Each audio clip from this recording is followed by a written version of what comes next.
Today, I want to wrap up this series that I've been doing called Miracle People.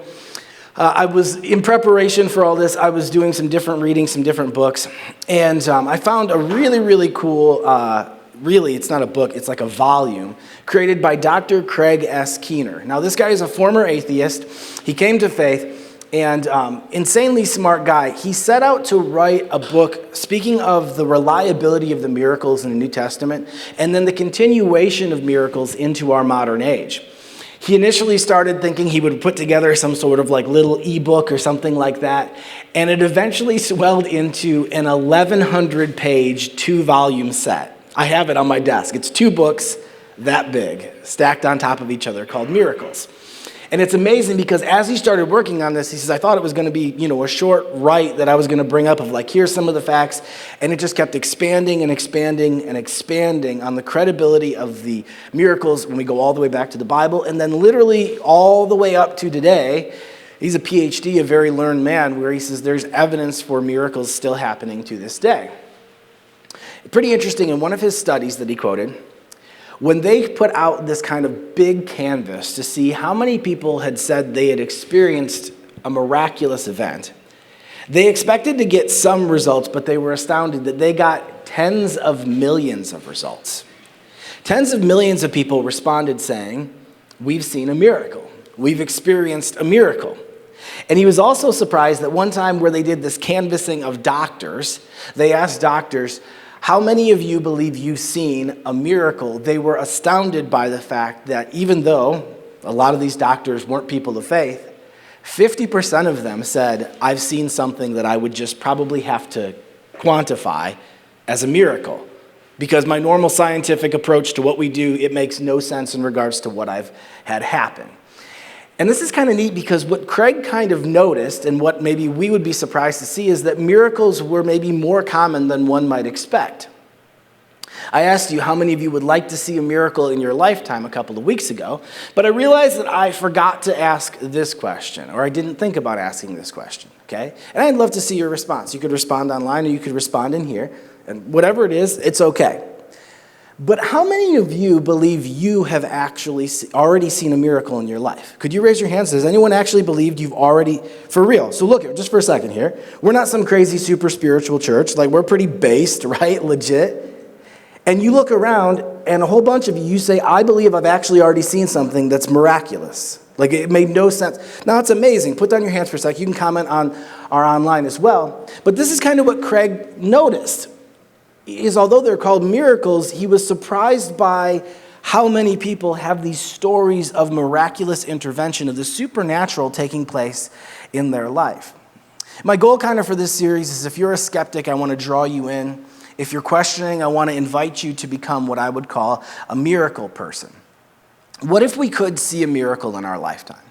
What if by the time we finish out our life, all of us could stand saying, we know we saw God do the miraculous in our life? But of course, I would say, are we taking time to even address and ask God to do the miraculous in our life? Because I think that's critical. Could we miss out on a miracle because we've never even asked, because we're not those crazy miracle people? My goal is to kind of get you to be one. As an overview of the last 2 weeks, real quick, we talked week 1 about how our faith is not just logical and practical. Our faith is supernatural, right? That there's extraordinary miracles that take place in the lives of ordinary believers. Last week, we talked about how salvation is a miracle by definition. It is God doing something that is impossible inside of us as humanity. And we talked about how you need the power of God. You need the miraculous power of God in order to accomplish your mission. Today, I want to talk to you about what kind of miracles Jesus has done, what kind of miracles are possible. Because for us as Christians, I think sometimes when people think about us talking about miracles, they think like we're just like untethered from reality. Like, oh, they're just crazy people, and like they're just kind of untethered from what's real, from what's true, right? But here's what I believe and what I kind of want to break out for you today. As Christians, I don't believe that we lack a sense of like true reality. It's not that we like eliminate and stop like reading the circumstances for what they are. We still have a very strong grasp of the true reality of the situations we face. We just believe that God's power is more true and more real than whatever it is that we're facing. It's not that we reject the reality or the truth of whatever circumstance we might be in. We understand that. We just think that God is more true and more real than whatever it is we might be facing. One of the biggest things people point to all the time, it's actually really fitting for the fact of us doing this at Christmas, is people will point to the story of the virgin birth, right? And they're like, come on, right? They kind of mock Christians where they say you wouldn't actually believe in that story. It's impossible, right? In fact, Luke 1, 34 through 37 in the ESV, this is how the story goes. After being told she was going to have a baby, this is what Mary says to the angel, "How will this be, since I am a virgin?" And the angel answered her, "The Holy Spirit will come upon you, and the power of the Most High will overshadow you. Therefore, the child to be born will be called Holy and the Son of God. Behold, your relative Elizabeth in her old age has also conceived a son, and this is the 6th month with her, and this is the 6th month with her who was called barren." They said, your cousin, she was barren. All of a sudden, she's 6 months pregnant. And he finishes with this statement. The angel says, "Nothing will be impossible with God." You see, we don't lack a reality of a virgin can't become pregnant. We know that that's true. We just have a belief that God is more true than that reality. That truth exists, but God's power is more true than even physical reality. And the same God who did a miracle like this, who was able to place the Spirit of God inside of a woman who was yet a virgin, is the same God that we're talking to today. In fact, when we go to the Old Testament, Malachi 3:6 says, "I am the Lord, I do not change." And then in Hebrews, the writer of that book said this about Christ in Hebrews 13:8, "Jesus Christ is the same yesterday, today, and forever." He said one of the amazing parts about our God is that he doesn't change. It's the same God. It's the same God we read in the Bible. It's the same God today as tomorrow, that he is consistent because, of course, he's God. We're the ones who change. Our opinions shift. Our perspective shifts, but God's doesn't. You see, for us as miracle people, we ask even when we know it's impossible. Because like I said, we recognize the reality and we say that's impossible. That can't happen. But then we would still approach this God and we would say, we know it's impossible, but God, we're asking you to still make this a reality. We understand the reality of the situation, but we still believe that your power is more real and more true than whatever it is that we're facing currently. I want to inspire you today towards faith that miracles can and do happen. And what I would love to do real quick is I'm going to take you for a run, okay? We're going to go for a run. You guys stretched out? We're going to go for a run. Because the book of John is really cool. The book of John focuses starting out by telling us 7 miracles of Jesus. The book of John literally goes through 7 miracles back to back to back in the first few chapters of this book, where it talks about what he did and what Jesus accomplished, because John was trying to break out the miraculous nature of who Jesus is. And I literally want to blitz through these 7, and I want to show you how they might apply to your life today. If you're considering, could God do a miracle? I want to show you these, and then I want to connect you to them. Are you ready? You got to get more. You got to get up with me. Come on, let's go, okay? Because we got 7 of them we're going through, okay? Are you ready? All right. Miracle 1, John 2, 1 through 10. We're going to read a lot of scripture. The next day there was a wedding celebration in the village of Cana in Galilee. Jesus' mother was there, and Jesus and his disciples were also invited to the celebration. The wine supply ran out during the festivities, so Jesus' mother told him, "They have no more wine." "Dear woman, that's not our problem," Jesus replied. "My time has not yet come." But his mother told the servants, "Do whatever he tells you." Standing nearby were 6 stone water jars used for Jewish ceremonial washing. Each could hold 20 to 30 gallons. Jesus told the servants, "Fill the jars with water." And when the jars had been filled, he said, "Now dip some out and take it to the master of ceremonies." So the servants followed his instructions, and when the master of ceremonies tasted the water that was now wine, not knowing where it had come from, though of course the servants knew, he called the bridegroom over. "A host always serves the best wine first," he said. "Then, when everyone's had a lot to drink, he brings out the less expensive wine, but you have kept the best until now." There's this amazing situation where Jesus overcomes the very principles of reality, turning water into wine. This, of course, is Jesus' first miracle and every drunk's favorite miracle, right? They all know this one. Jesus turned water into wine, if you ever wonder. So you can start from there. But he saved this person from shame and embarrassment. And here's what I want to show you in regards to your life today. Jesus did a miracle in this circumstance, but this is what stands out to me. Jesus can still do miracles today, much like this. And what this stands out to me is in our life, Jesus can do a miracle in your life even if it's not life or death. Because oftentimes we always think about miracles as like it's going to be life or death. There was no life or death in this. All it was embarrassment, shame. They forgot to plan. They forgot to do well. And they ask, and Jesus did a miracle to be able to cover this shame or this embarrassment. I would say it this way: if it matters to you, it's worth bringing to Jesus. It doesn't have to be life or death. I've experienced in my life people bringing the desires of their heart to God and seeing the miraculous happen.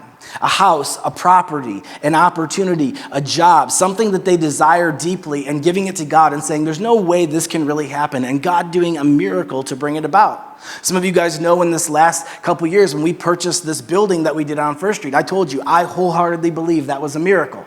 That wasn't life or death, but it was something that we saw and we said, God, we believe that this should be ours. Would you give it to us? And God did miracles to make it happen. The second miracle we see is in John 4, 46 through 53. As he traveled through Galilee, he came to Cana. This is Jesus, where he had turned the water into wine. There was a government official in nearby Capernaum whose son was very sick. When he heard that Jesus had come from Judea to Galilee, he went and begged Jesus to come to Capernaum to heal his son, who was about to die. Jesus asked, "Will you never believe in me unless you see miraculous signs and wonders?" The official pleaded, "Lord, please come now before my little boy dies." Then Jesus told him, "Go back home, your son will live." And the man believed what Jesus said and started home.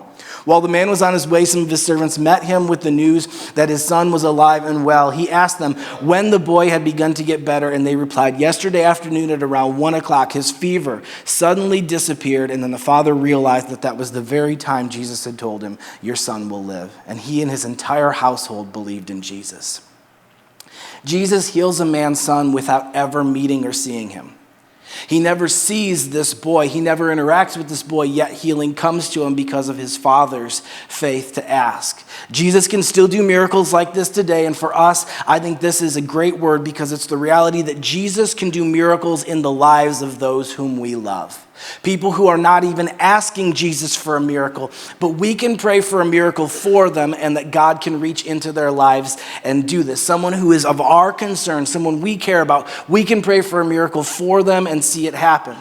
In my experience, I've seen people who've prayed for the healing of their friends, the healing of their family, the healing of their children, and they've seen miracles take place in someone who wasn't even asking God for a miracle.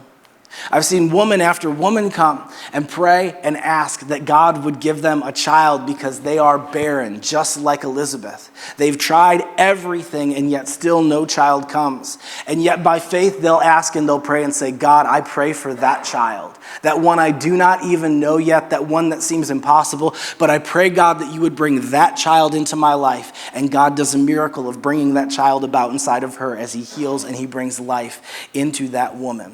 The miracles are still possible.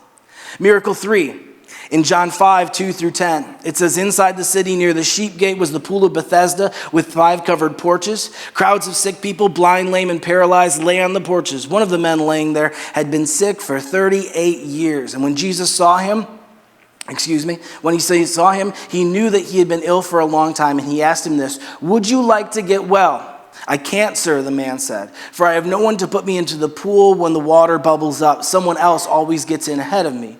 Jesus told him, 'Stand up, pick up your mat, and walk.' And instantly the man was healed. He rolled up his sleeping mat and began walking, but the miracle happened on the Sabbath, so the Jewish leaders objected. Jesus took this man who had been waiting for a long time to be well, and he expedited his healing to immediacy. He was kind of around what culturally was known as this is how you get well, but it wasn't working for him and it was taking a long time, and Jesus showed up and he instantly heals him. Jesus can do the same today. And what I've often seen is that God can do what we would call cooperative and expedited healing. That we can pursue healing in regards to whatever our culture says, this is smart, this is what doctors believe, this is what doctors think is the next right step, this is what surgeons say, and that's terrific, and we could pursue it. But at the same time, I've witnessed as people have prayed for the miraculous to work together with the hands of surgeons and medicine and doctors, and an expedited healing or a healing beyond what was normally expected can take place. I believe that we can partner these together. This is often so common in regards to what I see with addiction, where people are struggling with ongoing addiction and they might seek help from some sort of support group or going through some sort of program, but at the same time, they lean in on God and they say, God, I need you to do a miracle of healing me from this addiction. And of course, their lives are absolutely changed. Where so many people go through those things or go through those processes and relapse over and over and over again, they'll see a miraculous healing through it. I've seen people have supernatural recovery after surgery. Or maybe sometimes praying and believing that God would give them wisdom because the doctor said no and no and no and there's no solutions. And then all of a sudden God will bring about the perfect doctor who will show up at the perfect time as they pray about it. And that doctor will see something that nobody else will, and miraculous healing will take place. Addicts being removed from the chains that they've had in their lives. God can do this cooperative healing. Miracle 4, John 6, 5 through 14.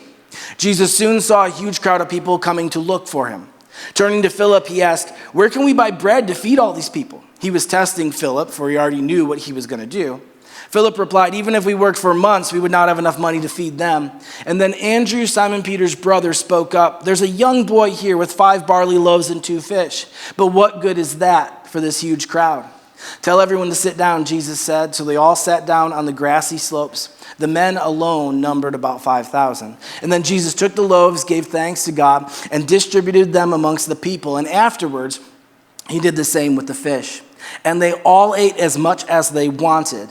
After everyone was full, Jesus told his disciples, now gather the leftovers so that nothing is wasted. So they picked up the pieces and they filled 12 baskets with scraps left by the people who had eaten from the 5 barley loaves.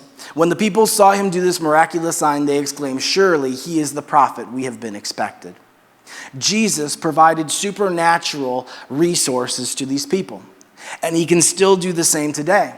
He can make miraculous provision in our life, where he can take and he can provide what we cannot provide in circumstances, where he can take and he can supply what we cannot supply. Or sometimes he can even take the little that we have and he can make it enough. I've seen this in people's lives. I've seen people who've prayed and believed that God would answer a situation and God will miraculously tap someone else on the shoulder and have them contribute to their life where they're struggling in a situation, and God will speak to someone else to talk to them and will send blessings over to them of provision. I've seen as well where people will take and they will pray because they're in this hard situation, and what little they have seems to never run out, never burn out. I joke around all the time because my mom said in the past that she wasn't blessed with a ton of extra money, but her washing machines would live on for 30 years at a time, right? God would just miraculously hold stuff together and keep it working. If there was no money, God could keep it working, and he can still do miracles today. Miracle number 5, John 6, 16 through 21. It says, that very evening, the same day as the 5,000, Jesus' disciples went down to the shore to wait for him. But as darkness fell and Jesus still hadn't come back, they got into the boat and headed across the lake toward Capernaum. Soon a gale swept down upon them and the sea grew very rough. They had rowed 3 or 4 miles when suddenly they saw Jesus walking on the water towards the boat. They were terrified, but he called out to them, don't be afraid, I am here. And then they were eager to let him into the boat, and they immediately arrived at their destination. Jesus overcame the very laws of nature to be able to join his friends in the middle of a scary circumstance. And he can still do this miracle today. Jesus can reach us with his presence and his peace anywhere. In the middle of the scariest storm, in the middle of the most fearful moments, Jesus can meet us in the middle of that stress, in the middle of that fear, and he can bring us peace. He can even expedite the fear. As far as they said, they just arrived at the shore. And maybe that's the case, that in the middle of it where it seems like you can't make it through, Jesus can show up, and all of a sudden you find yourself walking out of this storm. I've seen Jesus show up in supernatural ways of peace and protection during scary times in people's lives, even times in which they were not being faithful. I've had friends who've struggled with addiction who in the middle of drug trips where they saw the fact that their life was cascading out of control or people around them were getting ready to end their life, Jesus showed up and did miracles to rescue them, even while they were being disobedient and they were dealing with drugs. I've seen him step into the middle of deep fear and anxiety in a place where somebody thinks they can't get through that night, yet Jesus will show up and give them strength to be able to make it to the morning. There's miraculous power still available. Miracle number 6 is John 9, 1-7. It says, as Jesus walked along, he saw a man who had been blind from birth. Rabbi, his disciples asked him, why was this man born blind? Was it because of his own sins or the sins of his parents? It was not because of the sins of his sins or his parents' sins, Jesus answered. This happened so that the power of God could be seen in him. We must quickly carry out the task assigned to us by the one who sent us. The night is coming, and then no one can work. But while I am here in this world, I am the light of the world. And then he spit on the ground, made mud with the saliva, spread the mud over the blind man's eyes, and told him, go and wash yourself in the pool of Siloam, which means sent. And the man went and washed and came back seeing. Jesus healed something that had been broken for a lifetime inside of this man. And Jesus can still do those same miracles today. Jesus can do a miracle of restoration of health. If our health has degraded or our health has faded away, Jesus can restore us to a place of youth and bring back physical abilities or strength that were not there. Not only that, but he can do miracles inside of our mind. He can do miracles inside of the mental realm where we might have damage or we might have defeat, and he can bring healing inside of our mind, not just inside of our body. I've experienced this where I've seen people have cancer screenings miraculously change from one screening to the next. I've seen this with people who were broken by things like PTSD or broken by things like abuse and depression. And as they asked God, he came and did miraculous healing inside of their mind, of stitching back together a mind that was broken and disjointed. The seventh miracle that we see is perhaps the most amazing. Jesus' friend Lazarus was sick and was dying. And his sisters send word, your friend Lazarus is dying, and Jesus waits 4 days. But when he arrives, it says this in John 11, 38-44. Jesus was still angry as he arrived at the tomb. A cave with a stone rolled across the entrance. Roll the stone aside, Jesus told them, but Martha, the dead man's sister, protested. Lord, he has been dead for 4 days. The smell will be terrible. Jesus responded, didn't I tell you that you would see God's glory if you believe? So they rolled the stone aside, and then Jesus looked up to heaven and said, Father, thank you for hearing me. You always hear me, but I said it out loud for the sake of all these people standing here, so that they will believe that you sent me. Then Jesus shouted, Lazarus, come out. And the dead man came out, his hands and feet bound in grave clothes, his face wrapped in a headcloth. And Jesus told them, unwrap him and let him go. Jesus overcame death in this man's life, giving someone new life again. That his life had ended and he restored him back to life here and now. He extended his years here on this earth, and Jesus can still do this miracle today. He can give life to what is dead physically. Absolutely, I believe this is true. In fact, if you read through that book of miracles, there are stories of miraculous death and then coming back to life that are just astounding. But even aside of that, which I pray I get to see in my lifetime, he can also touch a multitude of dead things in our life. Beyond just physical, he can touch relationships, he can touch marriages, he can touch families, he can touch dreams, he can touch callings that are dead and in the ground, and he can bring them back to life. I've witnessed Jesus do that in people's lives. Jesus did these things before, and the same Jesus is alive with us today. So as miracle people, it's not that we don't understand that something might be impossible. It's just that we ask even though it is impossible, because we believe that Christ is more real than the reality that we face, that Jesus is more powerful than the situation we stand in front of. And I say all that to inspire your faith, but then let me just make sure I turn into this. But what if he doesn't?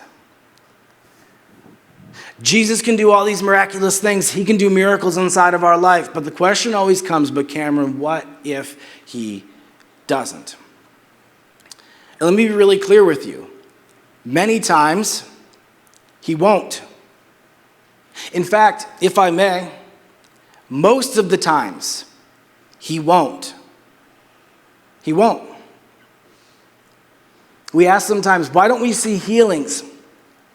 Like in the book of Acts. I read the book of Acts and people are just being healed and healed and healed. Why don't we see healings like the book of Acts inside of our church? And I would say, well, I'm not so sure that we aren't. You know, the book of Acts took place over 30 years. That book took 30 years. There's miracles in it for sure that are every chapter, but in all reality, that's a lifetime of a church, like being in a church from the age you're 20 to 50. And that's the miracles that took place. I don't mean to say the writers were hiding anything, but they didn't write down in Acts when they prayed for someone and they didn't get healed. I believe it happened. They prayed, God, we asked for a miracle, and the miracle didn't come. They weren't lying by not writing it down. The reason for Acts was to write down the times it did happen. They wrote down, we saw this miracle. Certainly there were many of times in which there was prayer and there was no miracle answer. We just didn't write all those down because, that's called Monday, right? That's normal. We wrote down the miracles so you could see when he had moved. I need you to get this, okay? We need to put miracles into perspective because, if I may, we all will experience miracles. First of all, as I said, we all experience a miracle at salvation. And secondhand, all of us experience the miracle of complete fullness, complete healing, and complete restoration when we leave this life and go into the next. It actually says in Revelation 21, 3-4, about this time, I heard a loud shout from the throne saying, look, God's home is now among his people. He will live with them. They will be his people. God himself will be with them, and he will wipe away every tear from their eyes. There will be no more death or sorrow or crying or pain. All of these things are gone forever. Every single person will receive healing and restoration in heaven. Every single person. You see, when we ask for a miracle, what we're asking for is we're asking for a tiny little foretaste of heaven to show up now. We're all going to experience those miracles. We're all going to experience that restoration. But when we ask God for a miracle, we're saying, could you take just a little bit of what you have promised for me in heaven and could you give it to me now? Would you give me a little bit of that promise that I have waiting for me and would you deliver it to me now? I need you to get this. God does not have to do miracles in order for us to believe. We never have to see a miracle in order that we might believe. If that's the case, actually, Jesus would have a word of condemnation towards us. In Matthew 12, 38-40, it says this, one day some teachers of the religious law came. The Pharisees came to Jesus and said, teacher, we want you to show us a miraculous sign to prove your authority. Jesus replied, only an evil, adulterous generation would demand a miraculous sign. The only sign I will give them is the sign of the prophet Jonah. For as Jonah was in the belly of the great fish for 3 days and 3 nights, so will the Son of Man be in the heart of the earth for 3 days and 3 nights. He says, I've done a miracle, right? For all of us who come after Jesus, he says, if you say, I need to see a miracle, he said, you all can see the miracle. It's called the resurrection. I've already done a miracle to prove my authority. I was dead, was buried, and I resurrected. That's the miracle that you get in order to decide if you believe. If you're waiting for a miracle in order to believe, he says that you would stand condemned because you've already seen God's power. We don't ask in order that we might believe. We ask because we do believe and we want to see God's glory in our life. We don't ask God to prove something to us, to show us that he is real. We say, I believe you are real and I want to see your glory. I want others to see your glory in our lives. It's important for us to realize in the times when he doesn't, that it's not about us. Because that's what so often comes about in conversations of the miraculous. It's like, well, do you have enough faith? Are you faithful enough? Are you this? Is the person praying for you faithful? And there's this weird thing where we take the miraculous and we make it think it's something that we are part of, like that we do. And that's not what the miraculous is. In fact, there's this story where Peter went along and he healed this man who was crippled. And when he healed this man who was crippled, people from all over began to circle around him because they're like, this is the guy. Look at him. He's some sort of holy prophet. We all need to circle around Peter and we need to follow him. Look at him. He just healed this man. And listen what Peter says, just to correct kind of the wrong theology they're starting to build around Peter. In Acts 3:12 through 16, it says, Peter saw his opportunity and addressed the crowd. People of Israel, he said, what's so surprising about this, and why stare at us as though we had made this man walk by our own power or godliness? He's like, do you think it's my power or my godliness that made this man well? He says, that's not it. He says, to verse 13, it is the God of Abraham, Isaac, and Jacob, the God of all our ancestors, who has brought glory to his servant Jesus by doing this. This is the same Jesus whom you handed over and rejected before Pilate, despite Pilate's decision to release him. You rejected this holy, righteous one and instead demanded the release of a murderer. You killed the author of life, but God raised him from the dead, and we are witnesses of this fact. Through faith in the name of Jesus, this man was healed. And you know how crippled he was before. Faith in Jesus' name has healed him before your very eyes. You see, I need you to get this. When we invite Jesus to do a miracle, it is never based upon the fact that we deserve it. The experience of miracles in our life doesn't come because we deserve it. He didn't talk about the reason why this man was healed is because, he's a really good guy and he's been really faithful and he's this. He's like, that's not it. And he's like, the reason why this guy healed isn't because I'm obviously some sort of super spiritual, amazing person, right? Look at me, I prayed for him and he was healed. He says, it's neither of those things. Don't get this twisted. It's not him and it's not me, it's Jesus. The only thing that healed him was that he had enough faith to ask and I had enough faith to ask. That was it. We both asked for a miracle. Jesus moved, and he says the reason why the miracle happened wasn't so that you would be impressed by him, impressed by me. It was only so that you might see the glory of God here and now in this world. Sometimes God will do a miracle, and sometimes he won't. And sometimes the reason why he won't, and get this, is because, listen, he's enough. He is just enough. Paul talked about this in 2 Corinthians. Chapter 12, 7 through 10. Here's what Paul says. Even though I've received such wonderful revelations from God, to keep me from becoming proud, I was given a thorn in my flesh, a messenger from Satan to torment me and keep me from becoming proud. 3 different times I begged the Lord to take it away. And each time he said, my grace is all you need. My grace is all you need. My power works best in weakness. So now I'm glad to boast about my weaknesses so that the power of Christ can work through me. That's why I take pleasure in my weaknesses and in the insults, hardships, persecutions, and troubles that I suffer for Christ. For when I am weak, then I am strong. Paul said, I asked Jesus for a miracle. And Jesus said, you don't need a miracle, you just need me. You don't need a miracle, you just need my grace. And oftentimes there are moments where people will ask for a miracle. And sometimes you will get to see the miracle, but sometimes what will happen instead is you will get to be the miracle. You will get to be the miracle. Instead of seeing a miracle change something in your life, Jesus will just give you the strength. And he'll give you the courage. And he'll give you the love and he'll give you the grace to walk through that circumstance. And you standing inside of it is the miracle that the world sees. You giving glory to God and praising Jesus despite your circumstances, despite your pain, despite the hardship that surrounds you, you praising God in the middle of it gives God more glory than if he was just to take it away. And he said, I need you to understand the reason for a miracle in general. It's so that people would recognize my power, and perhaps sometimes you just being the miracle gives a better testimony than if he even did something miraculous in that moment. Worship team, you guys come up here. You're going to help me close this out in a minute. The thing that we need to be as miracle people is we are the people who keep on praying and keep on asking. Romans 12:12 says this about being in one of these circumstances. Rejoice in our confident hope. Be patient in trouble and keep on praying. He says, rejoice in the hope you have. What's that? All of us will experience miraculous. All of us will experience healing. All of us will experience fullness on the other side of eternity. We have a confident hope.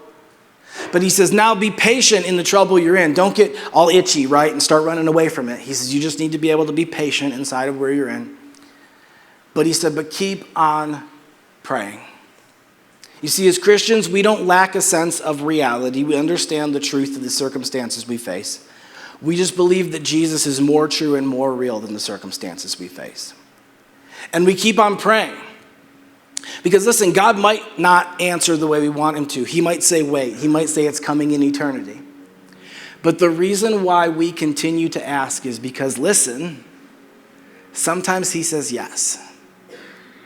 He doesn't have to do a miracle to get us to believe. He doesn't have to do a miracle in our lives to prove that he is real, man. He is real through and through. We put our trust in him because of what he's already done. The reason why we keep asking is because sometimes, listen to me, friends, the answer is yes. And this is why I want to inspire you to be a miracle person. That even if the circumstances are impossible, you would say, oh, I know the circumstances are impossible, but I'm going to ask God to do the impossible.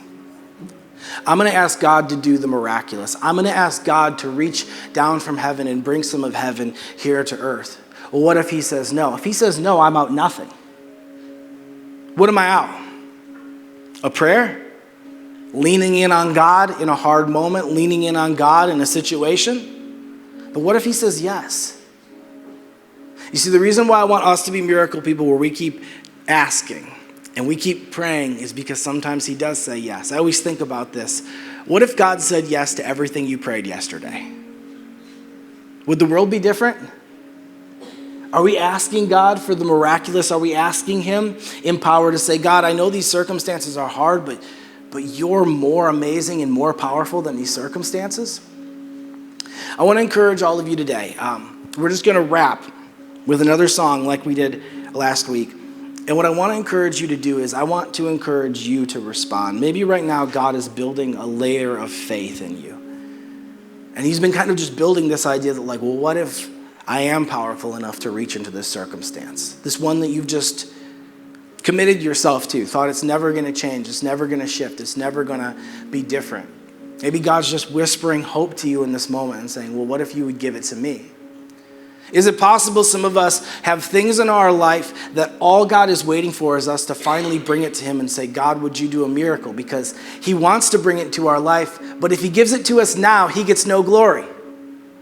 But when we bring it to him and we say, God, it has to be you, maybe he would say yes, and then we would get to point to him and say, it's God and only God.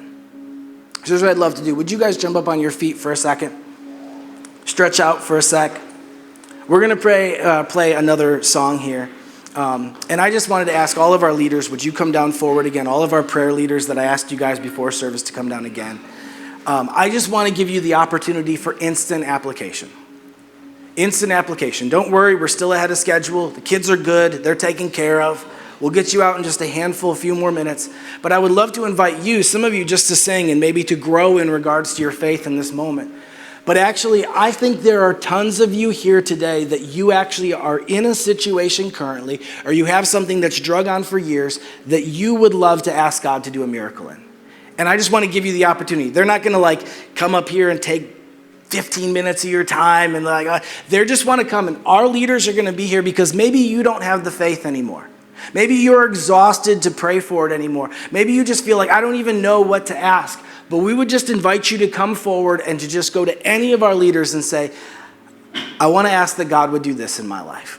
And we just want to join our faith with you and pray with you right now in this moment. I would encourage you, take the opportunity for instant obedience in regards to your faith.